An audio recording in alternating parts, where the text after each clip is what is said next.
आज हम नूडल नाम की एक मनोवैज्ञानिक सैड फिल्म को एक्सप्लेन करने वाले हैं। ये लड़की बहुत गरीब है। एक दिन जब वो रो रही होती है तो उसकी आंखों से आंसू की जगह नूडल्स निकल आते हैं। फिर वो नूडल्स चखती है और नूडल्स बहुत ही स्वादिष्ट बनते हैं। इसके बाद वो नूडल्स से भरा कटोरा अपनी माँ को देती है। उनकी माँ को नूडल्स बहुत पसंद आते हैं। वो सड़कों पर नूडल्स बेचने लगती है। नूडल्स बहुत जल्दी बिक जाते हैं और जब नूडल्स खत्म हो गए तो उसे सिर्फ नूडल के लिए रोना था। इसके बाद उनका बिजनेस बहुत अच्छा चलने लगता है। लेकिन तभी उसकी मुलाकात एक बिजनेसमैन से होती है जो उसे एक रेस्टोरेंट खोलने के लिए पार्टनरशिप देता है। लेकिन एक समस्या यह आती है कि वो रो नहीं पाती थी। वो उदास फिल्में देखने, अपने पैर में चोट लगने और अपने पिता की अस्थियों को तोड़ने जैसे कई काम करती है, लेकिन कुछ काम नहीं आता। फिर वो अपने कुत्ते को जंगल में छोड़ देती है। ये सोचकर वो कार में बैठकर रोने लगती है। फिर हम उसे उसके रिस्ट्रो में देखते हैं। वो अपने कुत्ते की फोटो देखती है, लेकिन वो रो नहीं पाती। फिर वो अपनी माँ की फोटो देखकर रोने लगती है।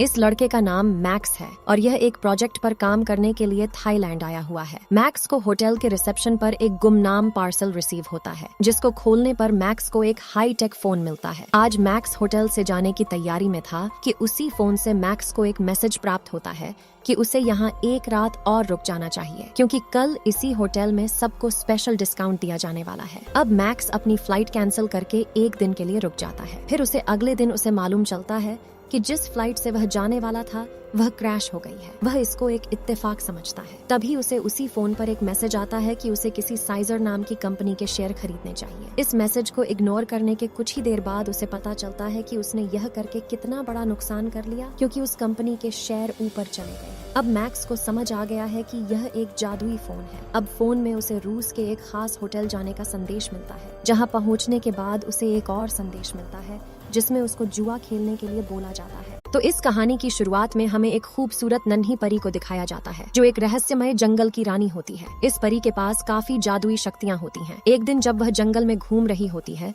तब उसकी मुलाकात एक इंसानी बच्चे से होती है, जिसका नाम स्टीफन होता है। स्टीफन यहाँ पर उस परी से दोस्ती करना चाहता था। अब जैसे ही स्टीफन उसकी तरफ हाथ बढ़ाता है तो उस परी को जोर का झटका लगता है। तो वह परी स्टीफन को कहती है कि लोहा परियों को जला देता है। ये सुनकर वो स्टीफन अपनी अंगूठी फेंक देता है। समय के साथ साथ इनकी दोस्ती गहरी होती जाती है। पर ये स्टीफन जिस किंगडम से था, उस किंगडम का राजा इस जंगल पर राज करना चाहता था। इसकी परवाह किए बिना ये दोनों जंगल में बहुत खेलते हैं। अब धीरे धीरे इनकी ये दोस्ती प्यार में बदल जाती है। अब वो परी भी बड़ी हो चुकी थी और वो उस रहस्यमय जंगल की रक्षक बन चुकी थी। समय के साथ साथ वो स्टीफन भी इस परी से मिलने आना कम कर देता है, जिससे वो परी हमेशा उसका इंतजार करती रहती है। अब आगे इस कहानी में क्या हुआ, ये देखने के लिए नीचे कमेंट सेक्शन में इस कहानी का फुल एक्सप्लेनेशन लिंक दिया हुआ है, उस पर क्लिक करें। इस लड़के का नाम माइकल होता है। ये सुबह सुबह उठकर ब्रश करने लगता है। जैसे ही वो अपना फेस शीशे में देखता है तो उसका फेस शीशे में नहीं दिख रहा था, इसलिए वो घबरा जाता है और शीशे के सामने पूरे कपड़े उतार देता है, जिससे वो इनविजिबल हो जाता है। जब उसकी माँ उसके रूम में आती है तो वो अपनी माँ को भी नहीं दिखता, लेकिन उसका कुत्ता उसे सूंघ लेता है। फिर माइकल अपनी साइकिल उठाता है और स्कूल चला जाता है, लेकिन स्कूल के अंदर जाने की हिम्मत नहीं हो रही थी। वो बुरी तरह डर गया था, लेकिन जब उसे अपनी शक्तियों का एहसास होता है तो वह एक्साइटेड हो जाता है और अपने सारे कपड़े उतारकर नंगा ही अपने क्लासरूम में चला जाता है, लेकिन वहाँ उसे कोई भी नहीं देख पाता। फिर वो धीरे धीरे एक लड़के के बैग से एक रंग वाली गन निकालता है और उससे टीचर के ब्लैक बोर्ड पर मारता है और उस गन को उस लड़के के हाथ में दे देता है, जिससे टीचर उस लड़के पर काफी गुस्सा होती है। इसके बाद वो लाइब्रेरी में जाकर अपनी आंसर शीट फिल कर देता है ताकि वो पास हो सके। फिर ये सब करके माइकल घर चला जाता है, लेकिन वो कपड़े पहन के ही रहता है, जिससे उसकी बहन उसे देखकर चिल्लाने लगती है। फिर वो उसके मुंह पर हाथ रखकर उसे चुप करवा देता है। अब माइकल के बारे में उसकी बहन भी जानती थी। इसका नेक्स्ट पार्ट देखने के लिए आप हमें कमेंट कर सकते हैं। ज़ॉम्बी एकदम नजदीक आके एक स्टैचू मैन को घूर रहा है।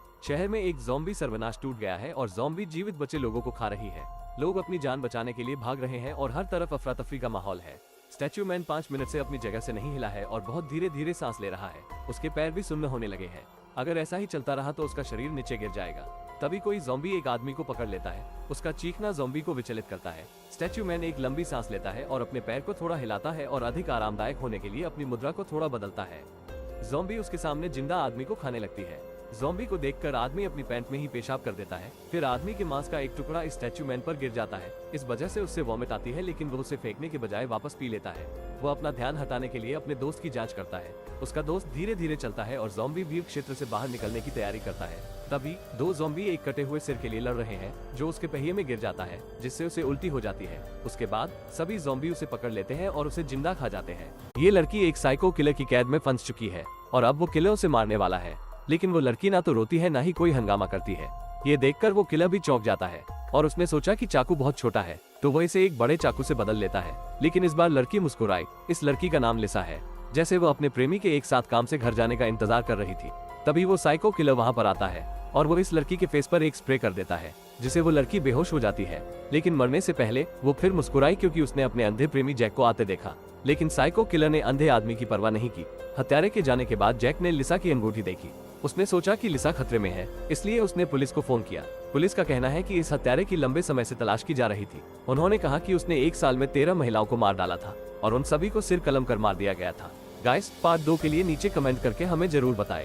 माइकल बीच पर अकेला झूला झूल रहा होता है। तभी स्टेला झूले को खाली हिलता देख घबरा जाती है, लेकिन फिर भी हिम्मत करके वो दूसरे झूले पर बैठ जाती है क्योंकि स्टेला का कोई दोस्त नहीं था, इसलिए वो उससे दोस्ती करना चाहती थी और वो यहाँ पर दोस्त बन जाते हैं। अब स्टेला जब घर पर अकेली होती है तो माइकल भी उसके रूम में आ जाता है। वो अभी भी स्टेला को नहीं दिख रहा था। स्टेला उसके ऊपर एक कंबल डाल देती है और वो उसे किस करने वाली होती है। तभी माइकल को एहसास होता है कि उसकी पावर जा रही है, इसलिए वो वहाँ से भागकर सीधा घर आ जाता है। अगले दिन उसकी छोटी बहन उसको फोर्स करती है कि वो उसे अपनी सच्चाई बता दे, इसलिए वो उसे बताने के लिए अपने डॉगी के साथ उसके पास जाने लगता है। जब वो वहाँ पहुँचता है तभी उसके सामने से एक आदमी स्टेला को अपने कंधे पर उठाकर ले जा रहा होता है। माइकल उसे रोकने की कोशिश करता है लेकिन वो नाकाम रहता है। वो आदमी स्टेला को किडनैप करके अपने साथ ले जाता है। मूवी के स्टार्टिंग में साइंटिस्ट को एलियन का सर मिला है। अब साइंटिस्ट उसे अपने साथ शिप पर ले आते हैं। वो उसकी पुरानी मेमोरी को रिकवर करना चाहते थे। वो उसके सर में एक मशीन लगा देते हैं और उसकी पावर को लगातार बढ़ाते जाते हैं, जिससे वो अपनी आंखें धीरे धीरे खोलने लगता है। लेकिन पावर ज्यादा होने की वजह से उसके सर से ब्लड निकलता है और तभी उस साइंटिस्ट को एलियन के सर में कुछ हरकत महसूस होती है, इसलिए साइंटिस्ट एलियन के सर को एक टेस्टिंग बॉक्स में डाल देते हैं और तभी उस एलियन का सर फट जाता है। फिर साइंटिस्ट उस एलियन के सर से लिक्विड लेकर उसे टेस्ट करते हैं, जिसे देखकर वो हैरान हो जाते हैं क्योंकि इंसानों और एलियंस का डीएनए बिल्कुल एक जैसा था। इंसानों के अर्थ पर जन्म लेने से बहुत समय पहले एक अनजान एलियन शिप ने अर्थ पर लैंड किया था। उस स्पेस शिप से एक एलियन बाहर आता है और एक छोटे ब्लैक बॉक्स से एक लिक्विड पी लेता है, जिस कारण इस एलियन की बॉडी डिकम्पोज होने लगती है और वो नदी में गिर जाता है, जिससे पानी में उस एलियन के जिन्स मिक्स हो जाते हैं। मूवी के अकॉर्डिंग ये अर्थ पर इंसानों के जन्म की शुरुआत थी। इसका नेक्स्ट पार्ट देखने के लिए आप हमें कमेंट कर सकते हैं। इस बूढ़े आदमी को एक प्राचीन मूर्ति के अंदर एक गोल्डन डिवाइस मिलता है। ये जैसे ही उसका स्विच ऑन करता है कि तभी इसके नीचे से 6 पैर निकल आते हैं और इस बूढ़े आदमी के हाथों में घुस जाते हैं, जिससे इसके हाथों से खून निकलने लगता है। अभी बूढ़ा आदमी अपनी पूरी ताकत से उस गोल्डन डिवाइस को अपने हाथ से हटा देता है, जिससे वो 6 पैर अचानक फिर से अंदर चले जाते हैं। बूढ़े आदमी की पत्नी उसके हाथों में खून देखकर उसकी पट्टी कर देती है, जिससे खून बहना बंद हो जाता है। लेकिन अब इस बूढ़े आदमी की बॉडी में बदलाव आना शुरू हो जाते हैं। इस बूढ़े आदमी का नाम क्रिस होता है। रात में क्रिस को अचानक बहुत प्यास लगती है और वो फ्रिज का सारा पानी पी जाता है और तो और ये कच्चे मांस को देखकर उसे कच्चा ही खाने की सोचने लगता है। अगली सुबह क्रिस अपने आप को शीशे में देखकर हैरान हो जाता है कि उसके चेहरे से काफी झुर्रियां गायब हो गई हैं। अब इसे शक होने लगता है कि ये बदलाव उस डिवाइस के कारण हुए हैं। लेकिन आखिर ये गोल्डन डिवाइस इस बूढ़े आदमी के पास आया कैसे? लगभग 400 साल पहले एक साइंटिस्ट ने इस गोल्डन डिवाइस को बनाया था। उसने इसका नाम क्रोनोस रखा था। इस गोल्डन डिवाइस के सही उपयोग से आदमी जीवन काल तक के लिए जिंदा रह सकता है। 400 साल बाद एक इमारत के ढहने से उस साइंटिस्ट की मौत हो जाती है, जिससे इस आदमी का बचा हुआ सामान बाजार की दुकानों में चला जाता है, जिन सामानों में ये गोल्डन डिवाइस भी शामिल था। ये कपल जब अपने नए घर में शिफ्ट होते हैं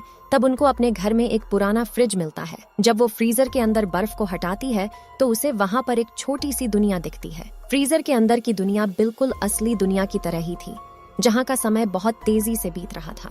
कुछ देर बाद जब वो फ्रिज दोबारा खोलते हैं तो उस दुनिया में कई साल बीत चुके थे। उस दुनिया के लोग कुछ ही मिनट में वहाँ पर बड़ी बड़ी इमारतें और घर बना देते हैं और आसमान में एरोप्लेन भी उड़ने लगे थे। जब रॉब फ्रीज के अंदर पास से देख रहा होता है तभी अचानक वहाँ पर न्यूक्लियर वॉर चालू हो जाता है और उस दुनिया के लोग खत्म होने लगते हैं। दोस्तों, आगे इस कहानी में क्या हुआ वो देखने के लिए नीचे कमेंट सेक्शन में इस कहानी का फुल एक्सप्लेनेशन लिंक दिया हुआ है, उस पर क्लिक करें।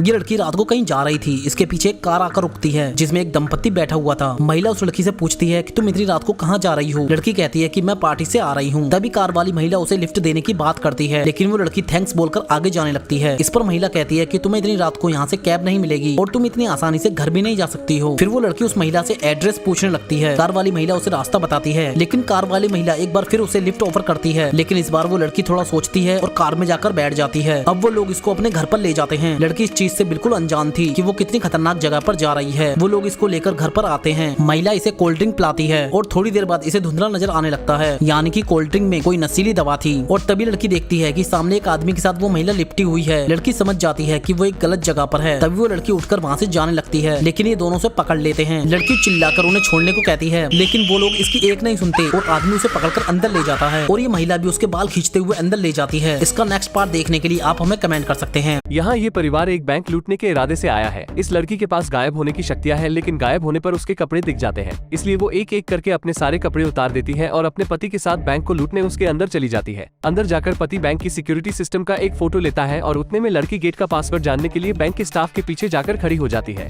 और वो उसके पीछे पीछे लॉकर रूम तक पहुंच जाती है। वहाँ पर रखे पैसों को देखकर लड़की के होश उड़ जाते हैं। अब यहाँ का कैशियर लॉकर रूम को खोलने लगता है। लड़की भी उसके पास ही होती है जो उसका पासवर्ड देख रही थी। तभी मैनेजर को एहसास होता है कि उसके आसपास कोई है, लेकिन जब उसे कोई नहीं दिखता तो वो अपने काम में लग जाता है। अब लड़की ने करीब करीब लॉकर का पासवर्ड देख ही लिया था। उतने में उसकी पावर चली जाती है और वो फिर से सभी को दिखने लगती है। मैनेजर अपने पास उस हॉट लड़की को देखकर दंग रह जाता है। वो सोचता है कि पोन वाली लड़की बाहर उसके सामने कैसे आ गई। उसकी हालत बिन मछली पानी जैसी हो जाती है। इतने में वहाँ पर एक बूढ़े अंकल की एंट्री होती है। बेचारे अंकल भी यह नजारा देखकर सोच में पड़ गए कि कहीं वो गलती से बैंक की जगह ओयो रूम में तो नहीं आ गए। लेकिन हमेशा से इस लड़की के साथ ऐसा नहीं था। वो आम लोगों की तरह जीवन बिता रहे थे। तभी अचानक एक रात आसमान से एक उल्कापिंड